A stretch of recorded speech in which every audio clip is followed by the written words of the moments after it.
Assalamualaikum. Selamat malam semuanya. Malam Ibu. Malam Ibu. Semangat ya, walaupun kita belajar daring, walaupun kita belajar di malam hari, kelas karyawan, tapi kalian tetap semangat. Alhamdulillah. Oke, mata kuliah hari ini adalah komunikasi bisnis. Kita melanjutkan materi dari yang kemarin. Sebelumnya, kalian isi absen dulu, seperti biasa. Kalian sudah dipelajari materinya, jadi sekarang Ibu hanya sekilas saja menginformasikan, menjelaskan materinya. Silakan simak, nanti setelah Ibu menjelaskan, Ibu kasih waktu untuk apabila ada yang ingin bertanya. Bisa dimulai ya? Oke. Siap, bisa Bu. Jaringannya.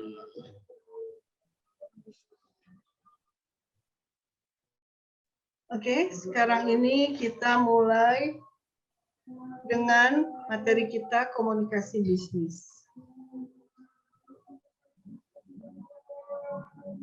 Bentar. Oke.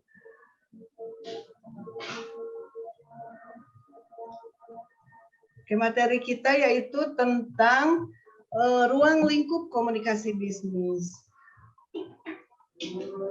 Tujuan pembelajaran kita adalah untuk menjelaskan apa itu pengertian komunikasi bisnis.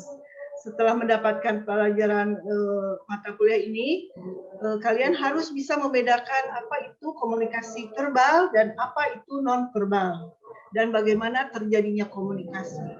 Dan kalian harus memahami apa ada masalah-masalah yang ada di dalam komunikasi bisnis. Menjelaskan cara memperbaiki komunikasi, menjelaskan dan meningkatkan keterampilan komunikasi. Ya, itu tujuan pembelajaran kita. Agar kalian memahaminya, ya. Oke. Sekarang Ibu jelaskan apa sih itu komunikasi bisnis? Sehari-hari kita tahu komunikasi, tapi kita tidak memahami apa itu komunikasi bisnis. Oke. Apabila ada yang mau mengungkapkan, silakan. Nggak jelas, nggak tahu. Oke. Komunikasi bisnis adalah setiap komunikasi yang digunakan untuk membangun partner bisnis kita, promosi kita, untuk usaha atau gagasan produk. Ya. Komunikasi bisnis ini adalah pertukaran informasi, adalah untuk mengajak lawan dari pembicaraan kita ini agar terpengaruh dengan apa yang kita ungkapkan, agar tergugah dengan apa yang kita sampaikan, agar menarik yang kita promosikan itu. Itu adalah komunikasi bisnis. Komunikasi itu ada beberapa, ada bisnis, ada yang formal, ada yang non formal, gitu ya. Nah, komunikasi bisnis itu meliputi internal dan eksternal. Internal yaitu komunikasi yang ada di dalam suatu lembaga, yang ada di dalam suatu perusahaan, yang ada di dalam suatu komunitas. Yaitu tujuannya adalah memberikan rencana-rencana, memberikan strategi, memberikan motivasi terhadap karyawan atau anak buahnya. Nah, seperti itulah yang internal. Lain dengan eksternal. Kalau eksternal adalah kita memberitahukan terhadap pihak luar, apa sih keuntungannya berbisnis dengan kita, terhadap hubungannya negosiasi-negosiasi dengan supplier, vendor, atau yang lainnya. Itu adalah eksternal. Jadi kalau internal adalah gagasan kita, rencana kita dikemukakan, tetapi yang eksternal adalah memberikan informasi yang baik terhadap lingkungan kita. Oke, lanjut. Nah, komunikasi yang verbal. Komunikasi ada dua, ada verbal, ada non-verbal. Verbal itu yaitu yang kita keseharian. Ada yang lisan, ada yang tulisan. Lisan seperti ini, Ibu sampaikan tentang apa itu komunikasi bisnis, apa itu komunikasi verbal, apa itu komunikasi internal, eksternal. Itu adalah komunikasi yang disampaikan secara langsung atau secara tertulis. Nah, kalau nonverbal adalah bahasa tubuh, bahasa yang menggunakan isyarat. Seperti kalau kita makan, kalau kita terasa asam, otomatis muka kita akan ikutan. Gimana Solhin? Muka kita kan gimana? Kecut ya. Cemberut ya, Bu. Gitu kan?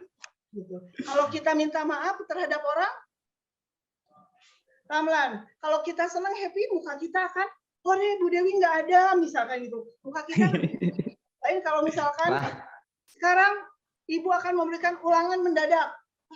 Semua muka terasa sedih, kacau galau, gitu kan? Itu adalah Bete. betul ya. Atau contohnya kita lihat di rambu-rambu lalu lintas.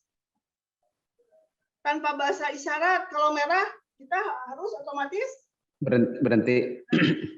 kalau hijau, gitu. Tidak Jalan. ada, ayo merah, berhenti, maju itu sudah bahasa nonverbal. Itu adalah simbol-simbolnya. Itu adalah tanpa kita harus komunikasikan, kita akan mengerti. Tanpa melihat nada suara, kalau ekspresi wajah ibu sudah menyeramkan, wah, Bu Dewi marah, kenapa? Nah, seperti itu contohnya. Ya, tapi insya Allah ibu tidak pernah marah gitu ya. Oke, lanjut. Itu komunikasi verbal, eksternal udah ya. Di dalam menurut para ahli ada tentang Johari. Johari itu adalah apa? Singkatan dari apa? Profesor Hari dan Joseph. Jadi mereka menjelaskan ada 4 bagian di dalam kita itu. Ada bagian open area, hidden area, blind area, dan unknown area. Apa itu unknown area, open area? Terbagi menjadi 4. Ada open area, ada hidden, ada blind, ada unknown. Open area itu adalah diketahui oleh semua. Komunikasinya diketahui oleh semua. Seperti ibu ini bicara, semua mengetahuinya. Hari ini kita mata kuliah ini semua mengetahui. Kalau hidden area adalah hanya diketahui oleh diri sendiri. Kalau hari ini itu ibu sedang mengalami bahagia. Karena ibu mendapat sesuatu di dalam kelas ini. Bahagia karena kelas ini penuh. Cuman ibu nggak dikasih tahu ke kalian kalau ibu bahagia. Ntar kalian besok-besoknya nggak akan masuk lagi. Jadi hanya ibu yang mengetahui kebahagiaan itu. Betul ya, Salihin ya? Betul. Ya. Oke. Ada lagi blind area. Yaitu blind area itu yang diketahui oleh hanya orang lain saja. Contohnya apa? Diketahui oleh orang lain saja. Misalkan, Bu Dewi itu kacamatanya kurang bagus, misalkan seperti itu. Oh, pakai kerudungnya, jadi dinilai oleh orang lain tanpa kita sendiri tahu. Itu diketahui oleh orang lain saja, ya. Dan satu lagi yang tidak diketahui diri sendiri ataupun orang lain, yaitu kita tanpa kesadaran kita, di bawah sadar kita. Nah, itu adalah seputar komunikasi. Jelas semuanya? Ada pertanyaan? Tidak, Bu. Oke.